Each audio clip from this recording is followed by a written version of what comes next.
자, 우리 아까 전에 복각 얘기했는데 복각을 집에서 그릴 때 나처럼 한번 해서 그려봐. 자, 일단 지금 현재에서의 복각을 얘기할 때 가장 좀 쉽게 얘기할 때는 얘는 아래로 꼽혀야 되고 얘는 위로 올라가야 된댔지. 이걸 계속 옆으로 가면서 옆으로 따라서 그려봐. 여기는 어떻게 될까? 요 지역은 완전히 아래로 꼽히진 않겠지. 왜? 여기가 지면인데, 지면. 여기 지역은 여기가 지면이잖아.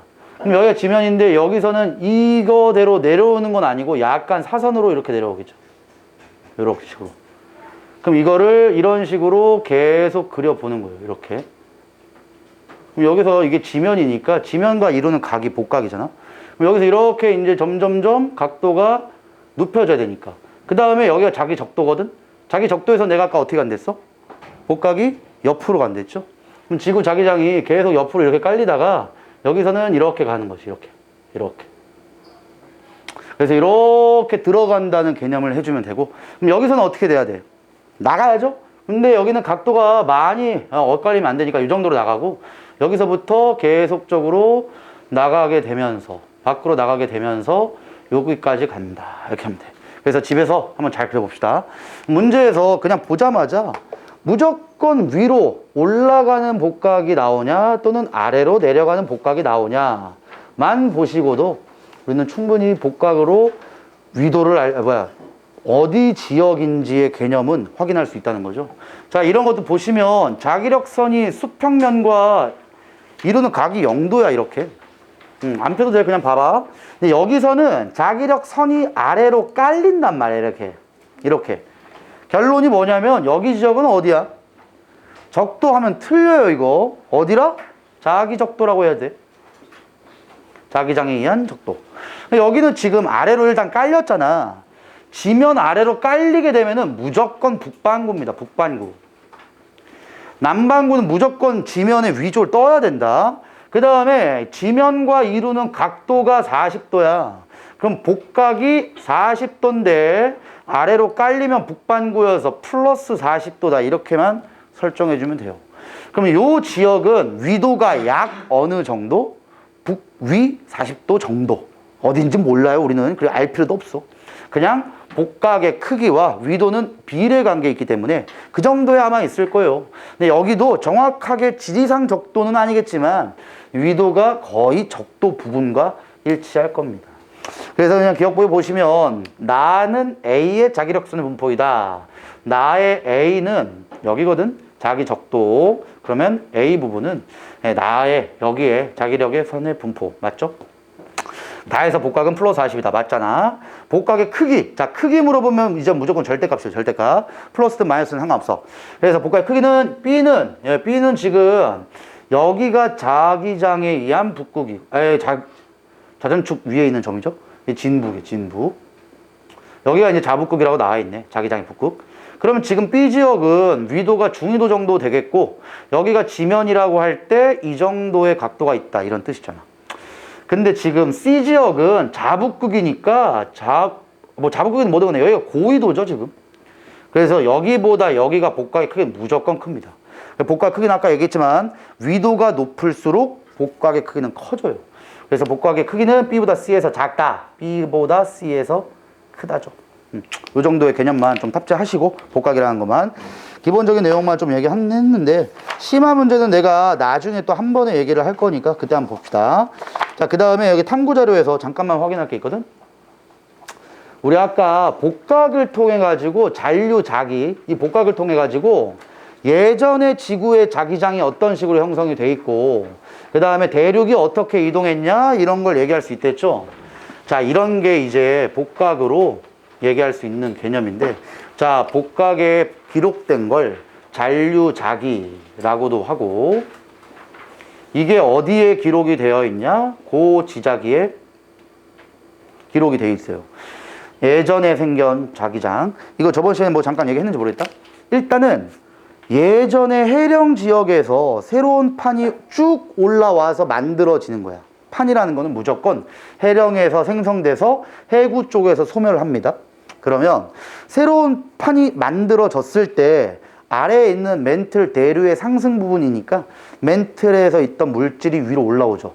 그때는 마그마입니다. 마그마는 액체 상태야. 액체 상태라는 건 그 안에 있는 여러 가지 물질이 움직일 수 있어요. 근데 그 안에는 가장 대표적인 자기장을 갖고 있는 철이라는 물질이 있어요. 철이 막 움직이다가 언제 딱 정지해? 그 당시 지구 자기장의 방향으로 딱 정지합니다. 그 다음 한 번 굳은 철은 절대로 녹을 일이 없어요. 마그마로 되지 않으니까. 결국은 맨 처음에 만들어져서 그 당시 지구 자기장이 요 개념이었대. 이렇게 딱 배열이 돼서 굳은 겁니다. 굳었는데 여기는 해령이야. 그럼 새로운 판이 또 올라오겠죠. 근데 여기서는 옆으로 이제 얘가 이동을 하고 새로운 판이 딱 올라왔는데 그 당시 지구 자기장을 보니까 이 방향이래. 왜? 내가 자기장은 계속 바뀔 수 있댔죠.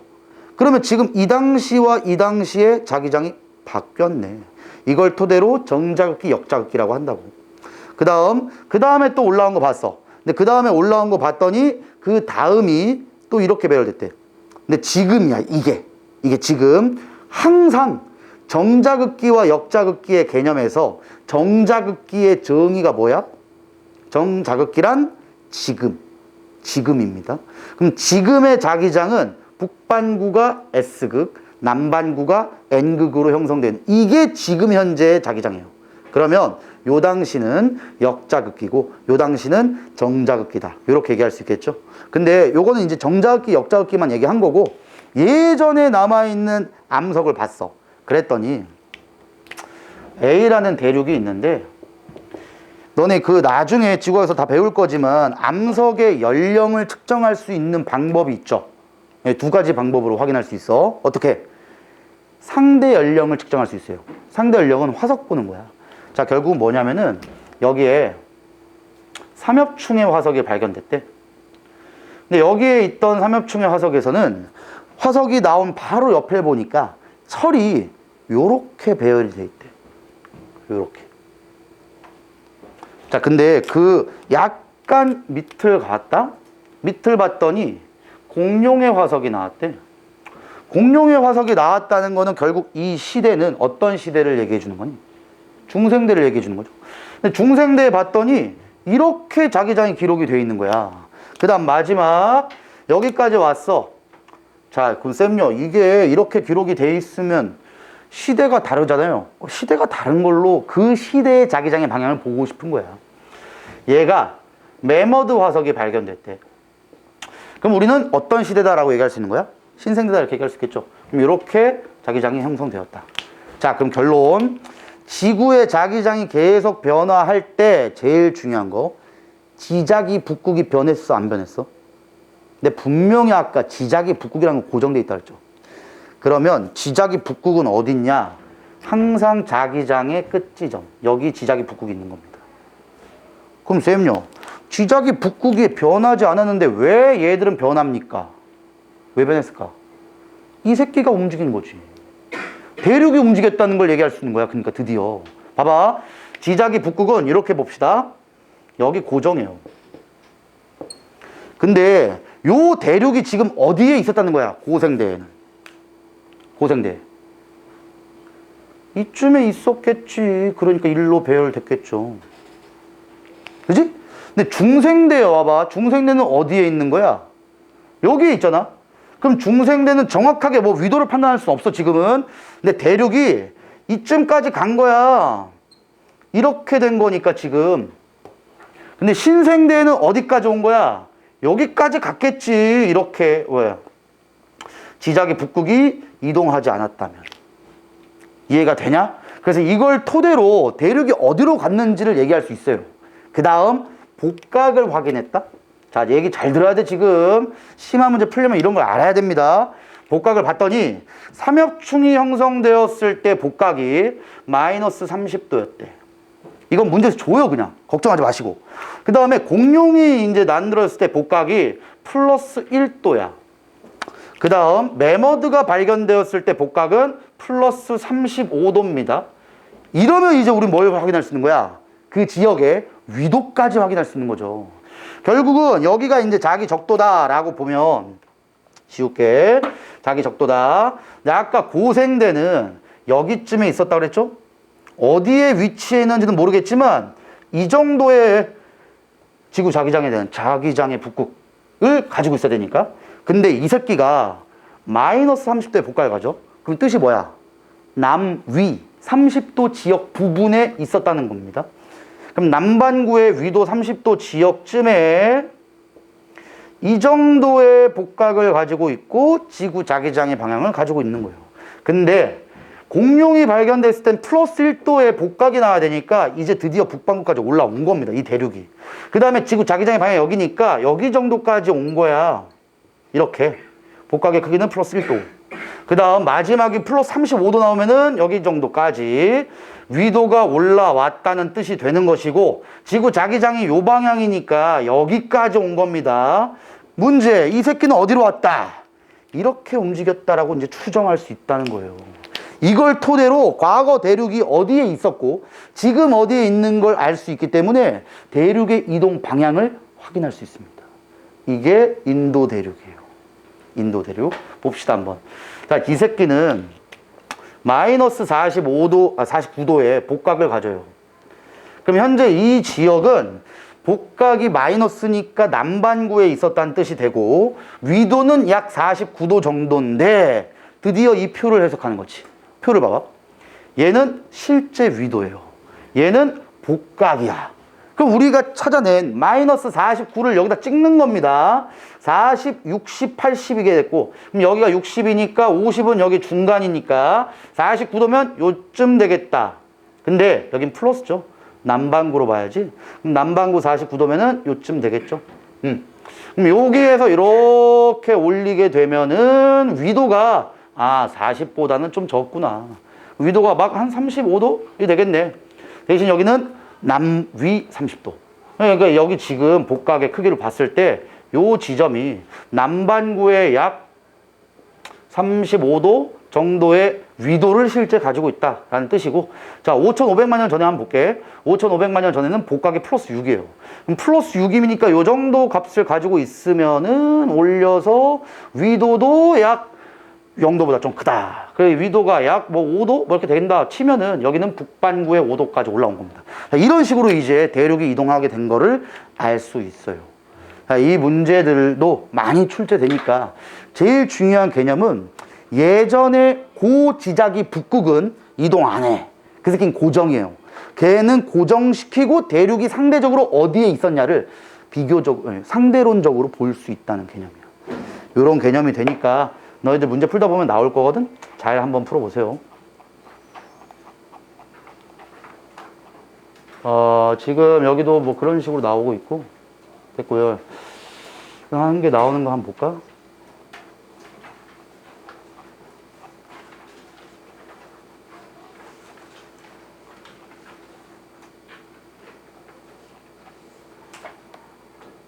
자, 지금 3점짜리 9번 문제 한번 풀어봅시다.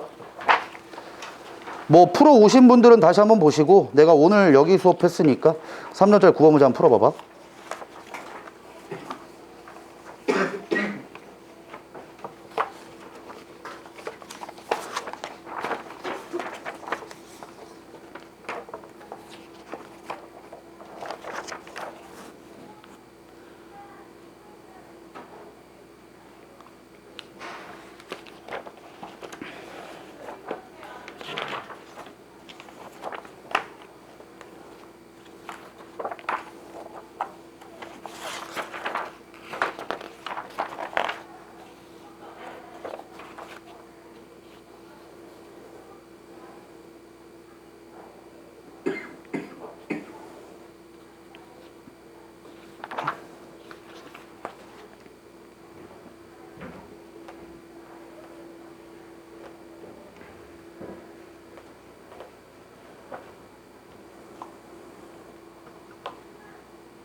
자, 문제 봅시다. 지금 너네가 이거 해석을 좀 잘해야 된다.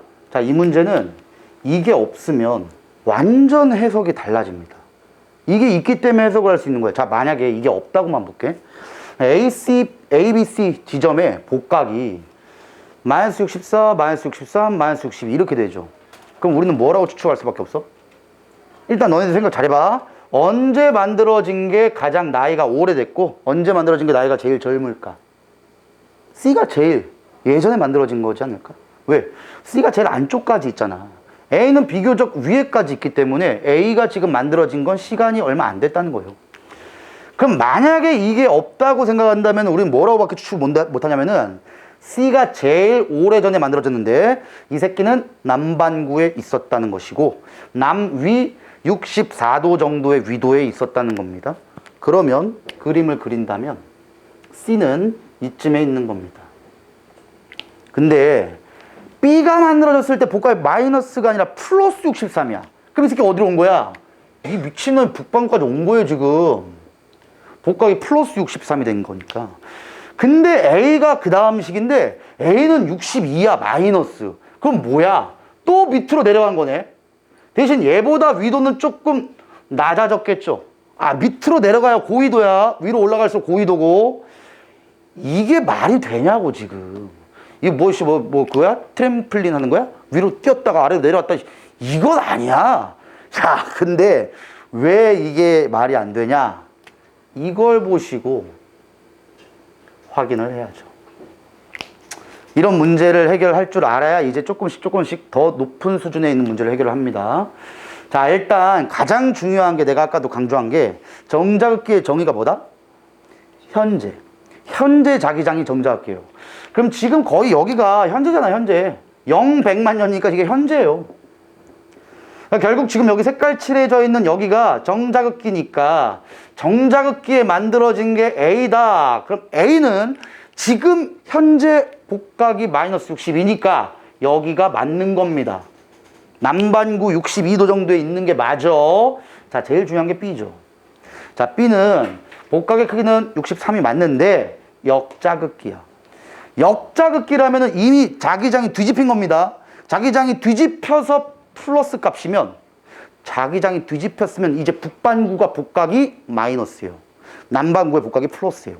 그럼 플러스 63이니까 이 그림이 아니라 A가 지금 여기에 있었다라고 친다면은 B는 남반구 63도 정도에 있는 거예요. 역자극기니까. 자, 그러니까 외워야 돼. 이제 역자극기에서 복각이 플러스면 남반구입니다. 정자극기에서 복각이 플러스여야지만 북반구예요. 오케이? 자, 그 다음에 C가 여기에 있는 거죠. 복각이 64니까 더 고위도. 자, 근데 시간적 순서대로 한다면 A가 만들어지고 B, C야? 아니면 C가 만들어져서 B, A야? 이렇게 이동한 거죠. 그럼 이 대륙은 어느 쪽으로 이동했다라고 밖에 얘기를 못하는 거야? 북쪽으로 이동했다라고 얘기할 수밖에 없죠. 그래서 디귿보기가 틀린 겁니다. 어떻게 해석하는지 알겠지? 막 엄청 어려운 문제 아니에요. A가 생성될 당시 남반구에 위치했다. A나 B나 C나 다 남반구입니다. B가 생성될 당시 지구 자기장 방향이 현재와 같다. B는 역자극기니까 땡. 답이 기억만 맞아요. 이 정도 문제 해결하면 심한 문제도 어느 정도 접근이 될 거예요. 자, 이제 잠깐만. 하나만 더. 너는 이 문제 풀 때 아무런 조건이 아니기 때문에 그냥 넘어갔겠지만 중요한 조건이 하나 있어요. 뭐? 문제랑은 전혀 관계없어. 근데 자료에서 뭔가를 줬어. 뭐? 그림은 어느 대륙의 한 지역에 분포하는 화성암입니다. 자, 이제부터 기억 잘해. 잔류자기를 이용하든가 복각을 이용하든가 무조건 이런 자기장을 얘기할 때는 화성암에서만 얘기합니다. 근데 왜 그럴까? 화성암이라는 거는 어떻게 만들어진 거야? 마그마가 뿜어져 올라오든가 아니면 지하에서 마그마가 굳은 겁니다. 그 얘기는 A 지역이나 B 지역이나 C 지역이 만들어졌을 때 시간이 요 지층은 다 동일한 시기에 만들어졌다는 뜻이에요. 마그마가 굳을 때 옆에 있는 마그마는 1000년 전에 굳고 나는 500년 전에 굳고 얘는 1년 전에 그런 거 없어. 올라오게 되면은 굳은 시점이 거의 동일합니다. 그래서 동일한 시대를 알려줄 수 있는 자료가 되는 거예요. 그래서 거의 대부분 우리가 다음 시간에 아마 할 건데, 암석의 정의는 큰 개념으로 보면 몇 개의 암석이 있냐? 3가지가 있어요. 암석이라고 하면 가장 먼저 화성암, 그 다음 퇴적암, 그 다음 변성암이에요. 퇴적암은 말 그대로 퇴적이 돼서 만들어진 건데, 퇴적이 1년 만에 절대 안 돼요. 몇천 년, 몇십만 년 만에 퇴적층이 하나 만들어져. 그럼 그 퇴적층 안에 아래쪽과 위쪽에 시간 터울이 생기기 때문에 복각이 같을 수가 없어요. 변성암 또한 변해야 되는데, 변했다는 거는 열과 압력이 있어야 변합니다. 결론, 원래 복각이 있었어. 그리고 굳었는데 열을 또 받아버려. 복각이 변하겠죠. 녹은 다음에 다시 굳은 거니까. 결론은 우리는 화성암에서만 얘기합니다. 잔류작이나 자기장 얘기할 때는 다 화성암이에요. 화성암에 대한 종류, 뭐 화산암이냐 심성암이냐 이런 건 내가 표로 써줄 거야. 그거는 오늘 시간 되면 하고 아마 안 될 겁니다. 다음 시간에 하자. 자, 이제 넘겨볼게. 이 강으로 갑시다. 판 이동의 원동력과 마그마의 활동. 자, 이거는 저번 시간에 우리가 다 거의 얘기했기 때문에 거의 중요한 건 다 끝내고 세부적인 것만 몇 개만 볼게. 자, 먼저 판이라고 얘기할 때는, 판은 다른 표현으로 암석권과 같은 뜻입니다. 암석권이기 때문에 판은 절대로 대류할 수 없어요. 그냥 돌덩어리야, 돌덩어리. 근데 그 밑에 있는 연약권이라는 새끼가 말 그대로 연약하죠. 그래서 움직일 수 있어요. 대신 연약권은 고체야, 액체야? 고체입니다. 대신 유동성이 있는 고체다라고 해서 멘틀의 가장 위에 부분이기 때문에 상부 멘틀이라고 해요. 상부 멘틀 중에 연약권은 유동성이 있기 때문에 움직일 수 있어요. 즉 대류가 된다는 거죠. 대신에 이 위에 떠있는 돌덩어리인 판은 절대로 대류할 수 없다. 판의 평균 두께는 약 100kg입니다. 평균 두께는 약 100kg 정도까지. 대신에 대륙판이 당연히 더 두껍고 해양판이 얇아요. 자, 왜냐면 위로 이렇게 올라와 있는 지역도 있고 바다도 이렇게 있으면 여기는 해양 지각이야. 바다 밑에 있는 땅이니까. 여기는 우리가 밟고 있는 땅이니까 대륙 지각이에요.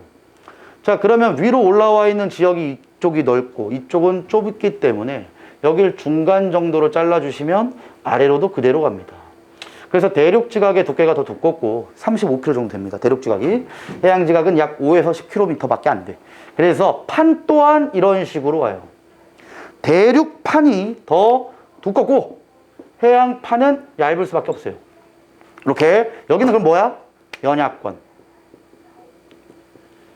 가끔 모의고사에서 나오는 게 이걸 다 주지 않아요. 어떻게 박스 치냐? 이렇게 박스 쳐. 이 밑에를 위에를 날려버려요. 이거 날려버려도 이 그림만 보고도 우리는 이쪽이 대륙판 쪽이고 이쪽이 해양판 쪽이라는 걸 알아야 됩니다. 연약권에서의 깊이 차이가 있기 때문에. 지금도 보시면 이 그림에서 이렇게 날려버린다는 거지. 지금 이렇게. 그럼 지금 연약권에서 이렇게 내려오는 요 지역이 대륙판 쪽이 있는 곳이고, 요렇게 얇은 쪽이 해양판 쪽이 있는 거예요. 연약권에서도 깊이가 다르다 그랬어. 판의 두께는 일반적으로 100km 정도라고 얘기하지만 판의 두께는 대륙판 쪽이냐 해양판 쪽이냐에 따라서 약간 다르다. 그래서 이제 나오는 거야. 아까 내용. 인도 오스트레일리아 판을 대륙판이라고 정의할 수가 없는 거예요. 그냥 대륙에 있는 지역의 덩어리를 대륙판이라고 불러요. 바다가 있는 지역을 해양판이라고 부르기 때문에 인도 오스트레일리아 판은 굉장히 큰 판이지만 인도가 속해 있는 지역 자체는 대륙판이고 호주가 속해 있는 판 또한 대륙판이에요. 근데 그 중간에 있는 바다는 해양판이 되는 거예요. 그래서 뭐 나스카판이다, 태평양판이다. 얘는 거의 다 바다니까 그냥 해양판인데 어떤 판을 정의할 때는 대륙 쪽이냐 해양 쪽이냐에 따라서 대륙판, 해양판으로 나눠 놓는다는 거야. 이 정도까지만 기억하시고 요거 외워야 된다. 판의 두께는 평균적으로 100km 정도까지 되네. 연약권이라는 거의 깊이는 400km입니다. 연약권까지가 400km고 그 밑에는 그냥 완전히 멘틀이에요. 당연히 연약권까지만 대류가 일어나는 건 아니야. 멘틀도 대류합니다. 대신에 우리가 판 구조론으로 설명할 수 있는 건 판 구조론으론 연약권까지만 설명합니다. 너네 지구과학 배워보신 분은 알 거야. 여기 다음에 이제 뭐가 나오냐? 플룸 구조설이라는 게 나오죠. 판 구조론으론 400km까지밖에 설명 못해요. 멘틀의 두께가 2900km야. 그럼 지구를 이렇게 잘라보시면 멘틀이 제일 부피가 큽니다. 멘틀은 약 70%의 지구의 부피를 차지하고 있어요. 너희들 이제 알고 있는 것처럼 계란 삶으면 계란 껍질이 지각입니다. 흰자가 멘틀이에요. 노른자가 핵이야. 왜 핵? 네 핵을 합친 거. 흰자의 부피가 크냐? 노른자가 크냐? 흰자가 크죠. 그래서 흰자 부위인 멘틀이 훨씬 부피가 크고 전체 지구의 70%를 차지해요. 근데 멘틀의 두께는 2900km까지입니다. 지면에서부터 2900km까지. 이 정도는 외워야 된다. 이건 안 해도 돼. 내핵, 외핵은 우리는 분류 안 해요. G1에서. G2에서 분류할 거야. 근데 멘틀까지 두께는 알고 있는 게 좋아. 2900km까지. 대신 판구조론으로는 어디까지만 설명한다? 연약권, 상부 멘틀까지만. 그래서 판구조론으로는 400km까지만 설명할 수 있는 것이고 이거보다 깊은 곳의 운동은 얘기 안 해요. 다시금 얘기해 줄게. 멘틀이 대류한다. 판구조론 설명 돼, 안 돼? 돼. 근데 판구조론으로 설명할 수 있는 멘틀의 대류는 연약권에서의 대류만 얘기한다는 거야. 그럼 연약권 밑에는요, 쌤, 대류 안 해요? 한다니까. 저 밑에도 대류하지만 저건 판구조론으로 얘기 안 한다고요. 결론이 뭐냐면 판구조론은 지구의 거의 표면만 얘기하는 학문이에요. 여기만 판구조론을 얘기하는 거야. 근데 이걸로만은 설명이 안 되는 하와이라는 지역을 나중에 발견해요. 왜? 하와이는 어디에 있냐? 태평양에 있죠. 우리나라가 일본이 이렇게 있고 여기 태평양이 있고 적도면 호주가 이렇게 있잖아. 남아메리카, 북아메리카, 북아메리카, 이거 북아메리카, 남아메리카, 태평양이야. 자, 여기는 어떤 판이 있어? 진짜 우리가 아는 태평양 판이 있어. 우리가 알고 있는 천발지진, 중발지진, 신발지진, 화산활동 모든 지각 변동은 무조건 판 경계에서만 나옵니다. 그러면 태평양판의 경계인 여기에 굉장히 많은 화산 지진 활동이 있는 건데 하와이는 여기 있습니다. 판의 중심에 있어요. 여긴 절대로 판 구조론으로는 지진이나 화산 활동이 나오면 안 돼. 근데 엄청나게 많은 화산 활동이 하와이 주변에 있습니다. 결론은 판 구조론으로만은 지구 전체 운동을 설명할 수가 없다는 거예요. 그래서 이걸 보완하기 위한 학설이 플룸 구조설이라는 게 등장하게 되는 거야. 그것까지만 오늘 할 거니까 기본 개념이 이렇게 된다라는 것만 보고 좀 이따가 내용 얘기합시다. 자, 뭐 이제 판의 구조는 암석권과 판, 해양, 대륙판, 해양판, 연약권 이렇게 나와 있으니까 그 정도까지만 기억을 하시고 지금도 여기 뭐 밀어내는 힘 뭐 이런 거 나오는데 밀어내는 힘은 말 그대로 이제 옆으로 밀어내는 거니까 그 다음에 여기서는 잡아당기는 힘도 나오죠. 밀어내는 힘을 우리는 무슨 힘이라고 하고 잡아당기는 힘을 뭐라고 하냐? 여기서부터 외워야 된다. 이걸 미는 힘이라고 할 거야? 당기는 힘이라고 할 거야? 그럼 얘는 당기는 힘. 잡아당기는 힘은 어떤 경계에서 주로 있을까? 발산형 경계에 있겠죠. 판과 판이 멀어지니까. 근데 밀어내는 힘은 판과 판이 만나는 지역, 수렴형 경계에 있습니다. 그래서 이렇게 얘는 무슨 힘이라고? 당기는 힘. 당기는 힘을 우리는 뭐라고 해? 장력이라고 합니다. 근데 이렇게 해가지고 만나는 지역도 있어. 이렇게 하면 미는 힘이 되기 때문에 이 미는 힘을 뭐라고 한다고? 횡압력이라고 합니다. 자, 우리 나중에 나올 건데 내가 이런 거 나올 때마다 계속 얘기하는 게 몇 개 있어요. 자, 이 정도는 알고 있어야 돼. 내가 수업했을 때 사자성어 얘기했을 거야 아마. 기억나시나? 아무도 안 돼요. 외워. 역횡상, 정장상하. 외워야 된다. 사자성어, 역횡상이, 정장상하. 자, 이게 뭐냐면 여기 역단층입니다. 단층을 나중에 얘기할 거야. 그때 한 번 더 할 건데 지금 이거 나왔으니까 그냥 할 거야. 역단층은 횡이 여기서 나옵니다. 횡압력. 횡압력 다시 미는 힘이랬어? 당기는 힘이랬어? 미는 힘이에요. 미는 힘. 횡압력을 받으면 상반이 위로 간다. 상반이 뭡니까? 지금 할 거니까 걱정하지 마세요. 일단 써. 정단층이라는 단층이 있는데 정단층은 장력을 받아서 상반이 아래로 갑니다. 자, 일단 우리가 지금 처음 등장한 개념이 나왔어. 뭐? 단층. 단층은 뭐냐? 너네 나와의 인간 관계를 단절한다. 거기에서의 단자야. 끊어버린다는 거예요. 단층은 층이 끊어진 겁니다. 지층이 끊어져 있는 곳을 단층이라고 불러요. 단층은 우리 한 번 나왔어. 언제? 변환단층. 지층이 끊어진 거예요. 스쳐 지나가면서. 연결되어 있지 않다는 겁니다. 자, 그러면 역단층과 정단층을 볼 때 원래 지층이 이렇게 돼 있었다? 근데 이렇게 단층이 생긴 겁니다. 단층이 생겼을 때 밀어봐. 미는 힘을 횡압력이라 했죠? 그럼 얘가 A라고 하고 얘가 B라 해봐. 다시 그냥 간단하게 우리 머릿속에 실험해봐. 쭉 밀어. 그럼 A는 위로 올라가냐 아래로 내려가냐?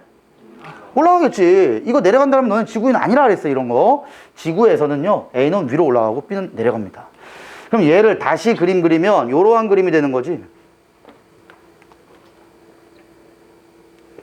요리 되고 요리 되겠죠. 이렇게. 그래서 A라는 게 위로 올라가고 B라는 게 내려오게 됩니다. 이러한 단층을 우리는 역단층이라고 해요. 아니 근데 쌤요, 상반이 뭡니까? 자, 상반의 정의는 두 가지야.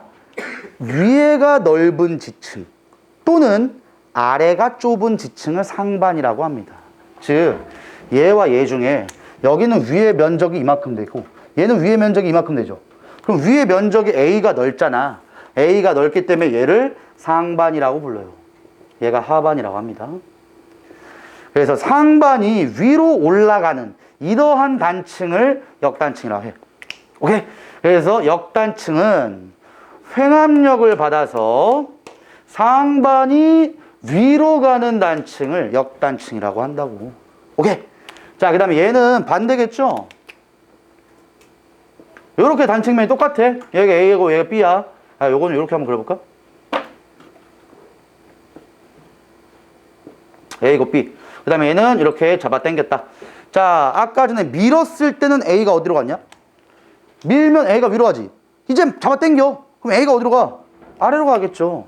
그래서 A가 아래로 이렇게 내려가 있고 B가 올라간 거예요. 이렇게. 자, 얘는 잡아 당겼을 때 이러한 단층을 우리는 정단층이다 이렇게 불러요. 그래서 정단층은 장력을 받아서 상반이 아래로 간 건데, 자, 상반이 그럼 A야 B야? 내가 아까 상반의 정의는 위에가 면적이 넓은 곳이랬다? 그래서 여기가 이제 넓으니까 얘가 상반이죠? 근데 나는 여기를 이제 면적 똑같이 줄 거야. A와 B의 면적이 똑같다면은 위에가 면적이 넓은 게 상반이니까 위쪽 면적으로 찾을 수가 없어요. 그럼 어디를 상반이라 할 거야? 아래가 좁은 쪽. 아래가 좁은 쪽입니다. 아래가 좁은 게 A니까 A가 상반이 됩니다. 근데 상반이 현재 아래로 내려갔죠. 이러한 단층을 정단층이라고 불러요. 그래서 역행성이 정장상하, 사자성어 그냥 외워. 그럼 가끔 또 물어보는 게, 쌤, 저런 사자성어가 진짜 있긴 있겠냐? 내가 그냥 만든 거지. 그냥 사자성어라고 외워. 역행성이 정장상하는. 자, 근데 이 얘기를 왜 미리 하냐면 지금 나왔기 때문이에요. 잘 봐. 밀어내는 힘은 발산형 경계야? 수렴형 경계야? 판과 판이 멀어졌잖아. 발산형 경계예요. 즉 발산형 경계라면은 어떠한 단층이 생성될 가능성이 있다는 거야. 정단층이 생성될 가능성이 있다는 겁니다. 왜? 발산형 경계선 장력이니까. 즉 여기 지역을 딱 주고 역단층이 나올 수 있다. 그럼 바로 그냥 찢어버려. 틀린 겁니다. 근데 여기 보시면 여기에 해령에 여기는 얘 이쪽과 이쪽으로 만나는 경계입니다. 해구가 있을 때 수렴형 경계잖아요.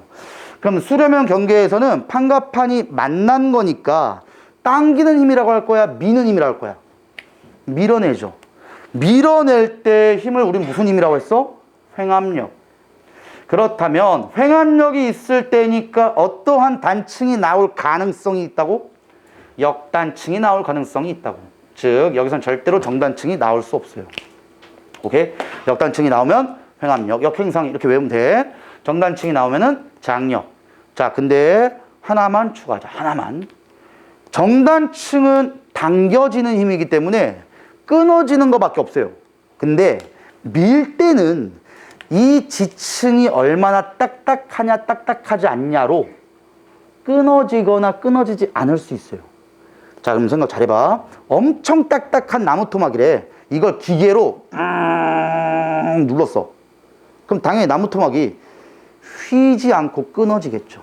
근데 찰흙이야. 찰흙을 층층층층 쌓았다? 그리고 밀어봐. 그럼 찰흙은 말랑말랑하니까 끊어질 필요가 없어요. 그럼 어떻게 돼? 휘겠지. 휘는 구조를 우리는 무슨 구조로 한다? 습곡 구조로 하죠. 다시. 습곡은 절대로 당길 땐 안 나옵니다.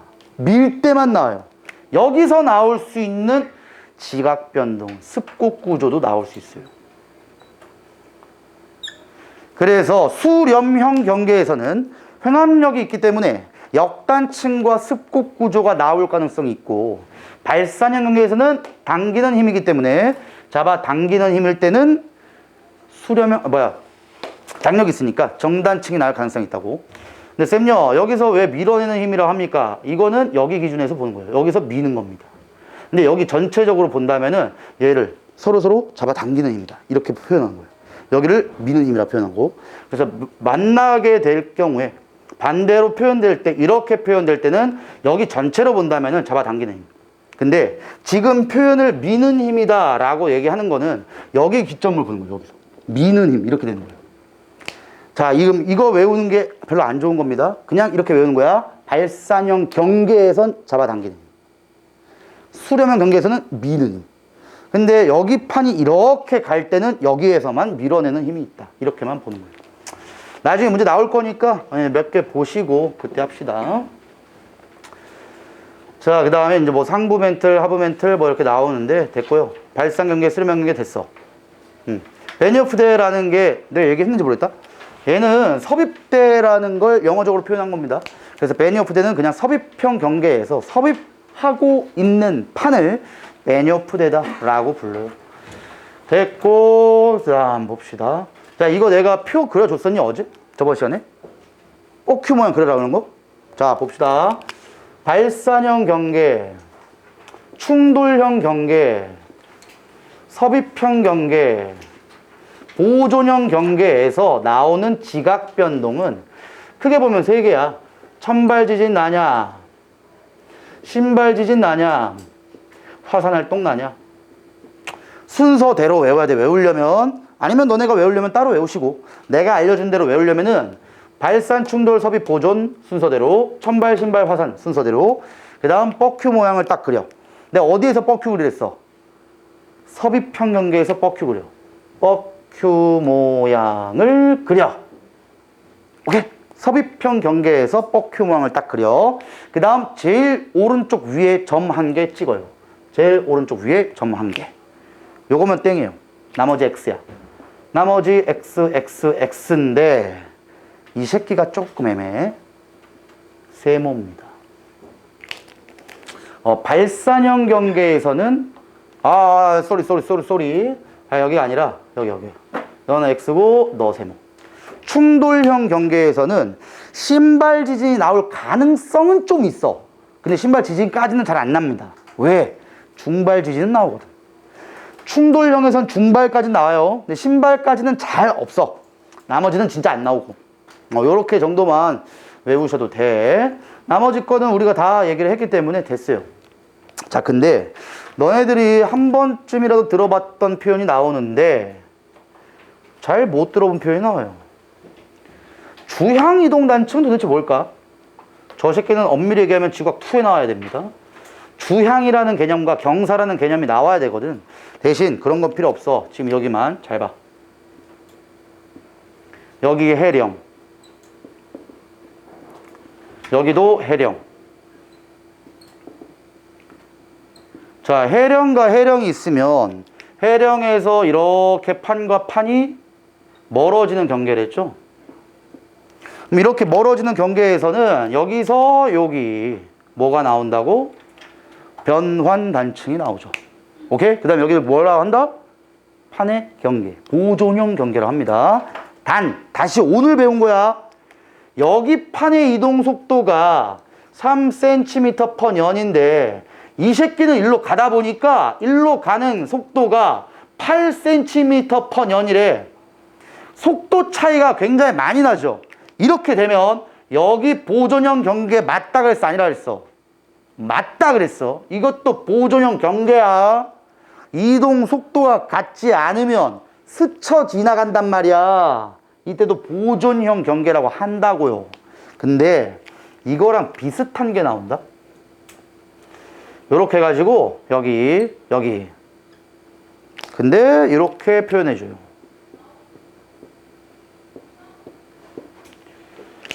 자, 지금 잘 보시면 위에 거는 정확하게 해령이라고 적어줬다. 여긴 해령일까 아닐까? 이게 해령이면 심각해집니다. 해령을 경계로는 판과 판이 멀어져야 돼요. 얜 판과 판의 이동 방향이 똑같습니다. 그럼 쌤 이건 뭔데요? 아무것도 아니야. 근데 그림을 꼭 이딴 식으로 그려준다고. 잘 보시면 이동 방향이 같아요. 그치? 위쪽에 있는 판은 다 오른쪽으로 가고 아래쪽에 있는 판은 다 왼쪽으로 하잖아. 이건 안 알려주는데 아무것도 아니야, 이건. 근데 위에 있는 판과 아래에 있는 판이 계속 모든 면이 스쳐가죠. 이렇게 될 때는 해령 주변은 아니잖아. 그래서 얘를 해령 주변에서 보이는 변환단층이라고 얘기하기가 좀 힘들기 때문에 이걸 주향이동단층이다 라고 표현합니다. 자, 근데 주향이동단층, 얘 또한 여기가 판의 경계라고 얘기할 수 있어, 없어? 너네 판의 경계는 크게 보면 세 개밖에 없는 거야. 뭐 있어? 판과 판이 서로 멀어지는 경계, 발산형. 판과 판이 서로 수렴형 경계, 가까워지는 경계. 보존형 경계의 뜻은 뭐냐? 판이 스쳐 지나가는 거에 대한 경계를 보존형 경계라고 해요. 거기서 생성되는 가장 대표적인 지형이 변환단층이고. 봐, 판과 판이 스쳐 지나가, 안 지나가? 지나간다니까? 얘는 보존형이에요. 그냥 보존형이야. 내가 분명히 여기도 보존형이라 했어. 스쳐 지나가면 무조건 보존형이야. 여기도 보존형이야. 그 다음에 이렇게 스쳐 지나가면은 마찰이 안 생길 수 있겠냐? 마찰이 무조건 생기죠. 마찰이 생기면 무조건 지진이 나오는 거야. 판의 경계에선 지진이 나옵니다. 무조건. 그래서 여기도 보존형 경계라고 합니다. 봐봐, 여기 발산형 경계, 수렴형 경계, 보존형 경계에 변환단층도 있지만 주향이동단층도 있습니다. 오케이? 그래서 이런 표현도 여기도 보존형이라고 해야 돼. 여기도 보존형, 여기도 보존형, 여기도 보존형 경계입니다. 말 그대로 판이 보존되는 경계를 얘기하는 거예요. 자, 여기 뭐 1번 부분에서 어떻게 이제 뭐 섭입되냐, 아니면은 뭐 이제 섭입한 다음에 지진이 어디서 나오냐, 진원의 깊이가 어떠냐, 뭐 이런 얘기 하니까 됐고요. 자, 풀론 구조까지만 하고 끝냅시다. 자, 여기는 내가 얘기를 많이 못 할 거니까 기본적인 얘기만 해줄게. 다음 시간에 여기에 대한 문제만 좀 풀게. 자, 일단 첫 번째로 풀룸이라는 거는 아까 얘기한 대로 여기가 다 태평양판이야. 태평양판의 중점에 하와이가 있어요.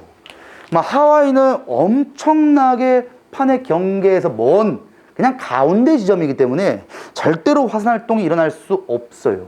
판 구조론으로 설명한다면. 근데 실제로는 화산활동이 많아요. 화산활동이 많은 걸 보고 판 구조론에 한계가 있구나. 그래서 지구과학 하는 사람들이 야, 새로운 학설을 대입하자. 그래서 풀룸이라는 것을 만듭니다. 이 풀룸의 뜻은 그냥 마그마라고 해도 뭐 큰 상관은 없는데 너희들 이렇게 꼭 기억해야 된다. 시험에 나오니까. 마그마의 덩어리에 플러스 에너지라고 생각합니다. 그럼 풀룸은 뭐냐? 그냥 덩어리 물질이야. 에너지입니다. 뜨거운 덩어리, 차가운 덩어리. 너네 마그마도 온도가 다 똑같지 않다는 거 알고 있니? 마그마가 똑같을 이유가 없어요. 왜? 저 밑에서 생성된 마그마냐? 아니면 지표에서 가까운 지역에 생성된 마그마냐에 따라서 얘 마그마와 얘 마그마의 온도가 다를 수 있어요. 마그마의 종류가 같지 않아요. 결국은 마그마의 종류가 같지 않다는 것도 여러 가지 마그마가 존재할 수 있고 지구 내부의 온도가 다 다르다는 거지. 결론, 약간이라도 뜨거운 마그마가 있을 수 있고 약간이라도 차가운 마그마가 있을 수 있잖아. 마그마의 온도가 다르다고 했으니까. 그럼 그 뜨거운 마그마 주변에 있는 물질과 에너지까지를 덩어리 지어줘서 뜨거운 플룸이다, 이렇게 표현하는 거예요. 그러니까 플룸은 그냥 덩어리입니다. 뜨거운 마그마 주변에 있는 에너지 큰 것까지 덩어리를 지어서. 근데 차가운 마그마가 있는 지역 주변을 덩어리 지어서 그냥 차가운 플룸이다, 이렇게만 얘기하면 돼요.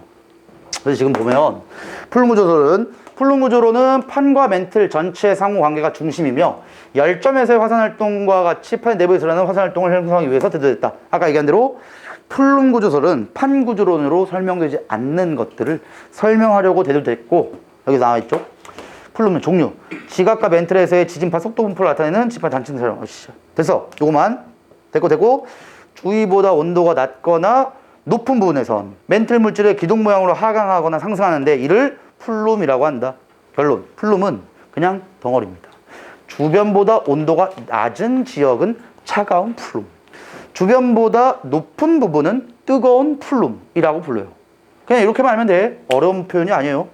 그래서 여기도 나와 있는 것처럼 차가운 플룸, 주위보다 온도가 낮고 밀도가 큰 멘틀 물질. 자, 밀도라는 게 뭘 뜻하냐, 우리? 무거움의 척도야. 밀도가 크다는 거는 그냥 무겁다예요. 밀도가 작다는 건 가볍다. 무거운 물질은 아래로 가고 뜨거운 물질은 위로 가죠. 대류 현상에 관계된 겁니다. 그걸 우리는 그냥 차가운 플룸, 뜨거운 플룸이라고 보자고. 그래서 밀도가 크면 온도가 낮을 수밖에 없죠. 차가운 게 무거우니까 내려오는 거야. 밀도가 큰 겁니다. 뜨거운 거는 온도가 높으니까 위로 올라가. 그게 주변보다 온도가 높기 때문에 밀도가 작아요. 자, 여기서 이제 가장 중요한 거, 이건 암기야. 암기. 첫 번째, 플룸을 실제로 과학자들이 추정한 게 아니라 찾은 겁니다. 그럼 증거가 있는 거예요. 그럼 지구 내부에는 진짜 뜨거운 덩어리와 차가운 덩어리가 있다는 거야. 그럼 뭘 보고 알아? 지진파로 분석합니다. 지진파 분석. 그러면 너네들 생각 잘해야 돼. 뜨거운 플룸의 지진파가 빠를까? 차가운 플룸의 지진파가 빠를까? 이걸 너네가 좀 잘못 해석하는데 차가운 게 빠릅니다. 근데 왜 그러냐면 지진파는 파동이 있어야지만 전달되는 거거든. 자, 나한테서부터 선아까지 지진파를 보내줄 거야. 근데 너희들이 알고 있는 가장 대표적인 에스파 같은 경우를 보면은 파동이 이렇게 매질의 이동 방향과 진행 방향이 수직으로 가죠. 그러니까 이렇게 움직인다고 보면 돼. 근데 내가 여기까지부터 여기까지 가는 걸 도착한다고 표현할 때, 도착했을 때 빨리 도착하는 지진파가 속도가 빠른 거죠. 늦게 도착하는 게 속도가 느린 거잖아. 근데 뜨거운 플룸은 온도가 높기 때문에 지진파의 진동을 더 많이 합니다. 진동을 많이 하면 진행되는 속도는 느릴 수밖에 없어요. 이해되니? 근데 차가운 에너지면 진동을 할 에너지가 별로 없는 거야. 차가우니까. 그럼 진동을 조금밖에 안 하지. 그러면 진행되어지는 속도는 빠른 거예요. 그러니까 이렇게 외우면 돼. 차가운 플룸은 진행 속도가 그래서 빠른 거고요. 뜨거운 플룸은 진행 속도가 느린 겁니다. 그래서 여기 나와 있는 게 봐봐. 지진파의 속도가 느린 곳은, 다시 속도 느린 곳이 뜨거운 플룸, 차가운 플룸? 뜨거운 플룸. 주위보다 온도가 높다라고 나오죠. 외우라고. 뜨거운 플룸은 지진파의 속도가 느려요. 차가운 플룸의 지진파의 속도가 빠르다. 외울 부분 하나 나왔어. 두 번째, 차가운 플룸과 뜨거운 플룸을 연구를 해봤다. 연구했더니 이런 식으로 생긴 거야. 이런 식으로. 자, 뜨거운 플룸과 차가운 플룸이 만들어지는 가장 이해하기 좋은 거 얘기해줄게. 잘 봐. 첫 번째, 여길 봅시다. 보시면 아시아 대륙이 있어요. 무슨 판? 유라시아 판. 우리나라 여기 있겠지? 일본이 여기 있으니까. 그럼 여기에 짱깨가 여기 있는 거고, 짱깨, 한국, 일본 이런 식으로. 그럼 여기가 무슨 판이야? 태평양 판 있죠. 자, 그럼 이걸 입체적으로 보지 마시고 우리가 보이는 걸 이렇게 뜯어보면 여기에 유라시아 판, 여기에는 태평양 판. 수렴형 경계 중에 무슨 형 경계였어? 섭입형. 누구 판이 누구 판 밑으로 들어가? 유라시아판보다 태평양판의 밀도 큽니다. 그럼 얘가 쭉 들어가. 어디까지? 계속 끝까지. 실제로 들어갑니다. 근데 우리가 배우는 건 어디까지만 판구조론으로 배웠어? 연약권까지. 하지만 실제로는 계속 들어가는 거예요. 자, 근데 왜 들어갈까? 아니, 엔간히 들어갔으면 안 들어가면 되잖아요, 쌤. 그게 아니지. 이 새끼는 지면에 있다가 밑으로 들어가고 있는 겁니다. 그럼 여기서부터 제일 중요한 거야. 들어가고 있는데 이 주변에 있는 애들은 이미 멘틀이에요. 이 새끼는 지각에 있다가 들어가는 거야. 그럼 주변에 있는 애보다 이 새끼의 온도가 더 높아, 낮아? 낮을 수밖에 없지. 지각에 있다가 가져간 거니까. 온도가 낮으면 밀도가 크댔어, 작댔어? 큽니다. 온도가 낮으면 밀도가 커. 밀도 크면 무거워. 계속 가는 거예요. 어디까지? 외핵의 경계까지. 얘 외핵이죠. 이 새끼가 이렇게 들어가가지고 여기까지 들어가는 거예요. 이게 가장 대표적인 차가운 풀입니다. 이게. 그러니까 결국 쌤요. 그럼 어차피 이거 판구조론이잖아요. 판구조론을 얘기를 못한다 그랬어. 판구조론으로 얘기하려면은 연약권까지만 얘기한다니까. 근데 이 덩어리 물질이 들어간다는 뜻은 플룸으로밖에 설명이 안 됩니다. 그러다가 외핵에 만나요. 이 차가운 플룸이. 그러면 외핵과 차가운 플룸은 온도 차이가 너무 커. 온도가 너무 차이 많이 나기 때문에 얘가 변질됩니다. 뭐로? 뜨거운 플룸으로 변질돼요. 이걸 온도 교란으로 변질되나 이런 표현을 쓰는데 수능이 안 나옵니다. 그런 표현은 그냥 뭐만 알면 돼. 이 새끼가 끝까지 들어가다가 온도 차이가 매우 크기 때문에 온도가 변질돼서 뜨거운 플룸이 됩니다. 뜨거운 플룸이 이젠 엄청나게 밀도가 가벼우니까 위로 올라가야지. 그 위로 올라가는 곳에 점을 만들면 이 점을 열점이라고 하는 겁니다. 즉, 이 엄청나게 뜨거운 플룸의 그 기둥이 이렇게 있으면 그 기둥에서 가지를 축축축축 해가지고 지표까지 넣을 수 있는 거야. 그 지표에 있는 요 가지의 점들을 열점이라고 해요. 그럼 아래에 있는 물질이 지표로 푹 뿜어져 올라와서 화산활동이 생길 수 있죠. 그 지역이 하와이입니다. 그러니까 판의 중심에 있는 하와이가 화산활동이 생성될 수 있는 원리를 플룸 구조론으로 얘기할 수 있다는 거죠. 오케이? 여기까지만 하고 하나만 더 이거만 하고 끝냅시다. 가장 대표적인 차가운 플룸과 뜨거운 플룸은 좀 암기를 해줘야 된다. 시험에 나온다 그랬어. 가장 대표적인 차가운 플룸은 얘 하나예요. 우리 밑에 있는 유라시아판 아래로 섭입되어지는 태평양판의 가장 대표적인 차가운 플룸. 뜨거운 플룸은 딱 두 개 있다. 태평양으로 올라가는 곳과 아프리카로 가는 두 가지의 가장 대표적인